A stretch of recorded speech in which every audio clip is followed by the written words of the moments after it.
Hello guys, hello, this is for Aries.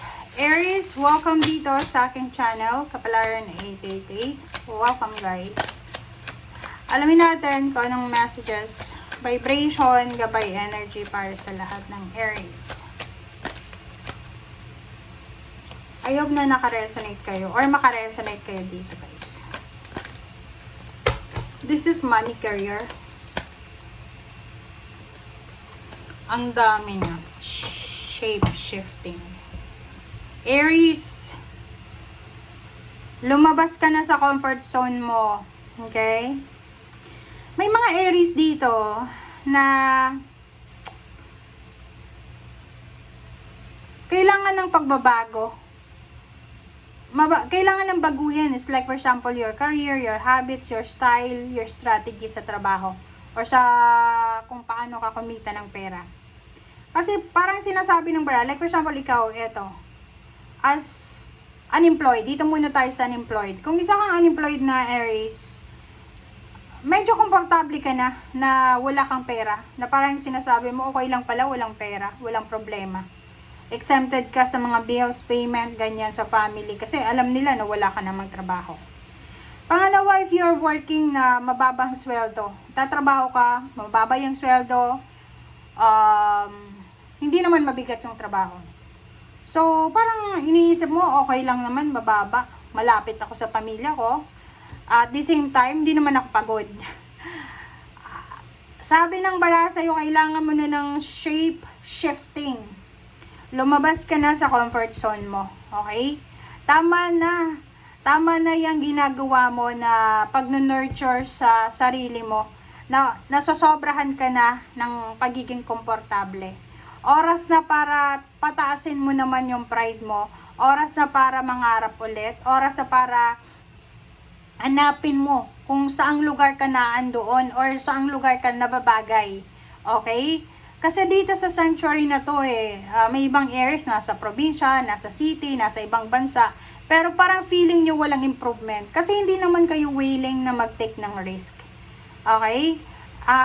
Kung sa loob ng company to, hindi ka nag-a-apply ng higher position Parang gusto mo, tulad ng ang kwento dito, etong energy na to, na nararamdaman mo sa ngayon, or energy mo ngayon, is eto yung kwento ng isang estudyante na napakatalino, pero ayaw niya sa higher section. Gusto niya sa lower section lang siya.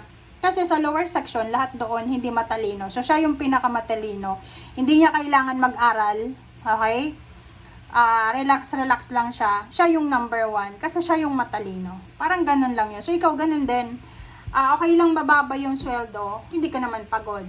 Okay lang walang trabaho, hindi ka naman pagod. Which is sayang.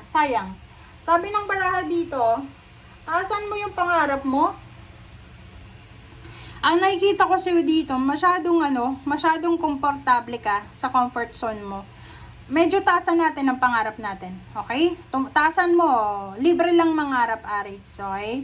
Libre lang mangarap. Huwag kang wag masyadong i-lower yung sarili natin. Kasi pag nilo-lower kasi natin yung sarili natin, doon lalabas yung magiging komportable ka na lang, 'di ba? May iba na komportable na lang na mahirap kasi feeling nila hanggang doon na lang sila, 'di ba?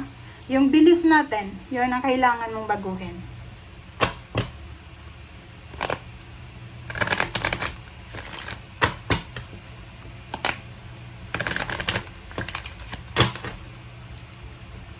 All right.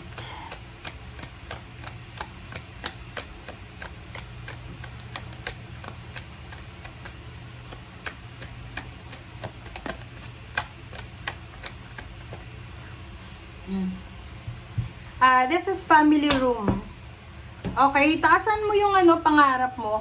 Sabi ng baraha sa'yo dito, if you're planning to renovate ng bahay mo, or kung wala ka pang bahay, gusto mong magkaroon ng sarili mong bahay, taasan mo yung pangarap mo. Okay? Libre lang mangarap, Aries.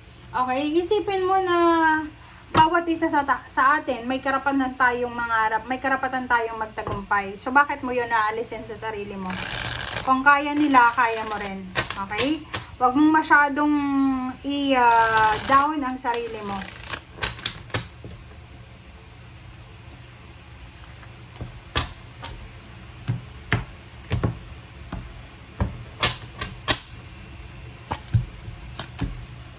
Alright, Four of Pentacles, oh.